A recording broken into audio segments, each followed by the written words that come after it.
How do we decide who to invite to interview? I'm Zoe Adams, I'm the admissions tutor at King's. So the general rule is that if you have met or are likely to meet the minimum entry requirements, we will usually invite you to interview unless you do not appear competitive in your field. So how do we assess these things? Obviously, if you already have your achieved grades, if for example you already have an A star and 2 A's, then that's clear to us that you have met the minimum entry requirements. But for those of you who haven't, we do look at the predicted grades, but we need to feel confident that those predictions are genuine. So we'll look at your past academic record. Do they seem to be consonant with your GCSE scores, for example? And we'll also look at your reference. Does your teacher's explanation of how the predictions have been generated seem robust to us? Is there anything in your application that indicates that you might have been under-predicted? The other thing that's really important is to assess,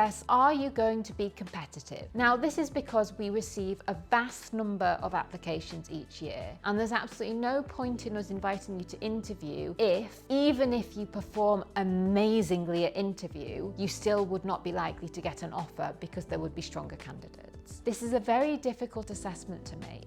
Now, for candidates who sit a pre-admissions test, we do get a bit of a guide from that because the scores in your pre-admissions assessments will tell us where you rank in your cohort. We don't take that information in isolation, but it's one factor we will consider when assessing your likely competitiveness. The other thing we will look at is your achieved and predicted grades and your reference, and whether, for example, you are said to be the best candidate that a school has ever seen, or whether you're just in the top 30% of a cohort. All these things will give us an indication of your competitiveness. However, when we are making these decisions, we're very aware that some candidates do not display their full academic potential on paper. And so in some situations, we might say, well, we're a little bit unsure, but we think this person might actually do really well at interview and we want to give them a chance. However, we will never do this if we really do not think that if we made you an offer, you would meet our offer conditions. A final factor that we do take into account is in subjects where you're required to submit written work, if the written work is of such a poor quality that we think there are going to be such significant issues with your writing ability that you simply would not thrive on the course, even if you did really well in your A levels, even if you did really well at interview, then we might not invite you to interview. However, generally speaking, we do feel that we have the tools and resources to assist with writing skills. So this is not usually an absolute bar.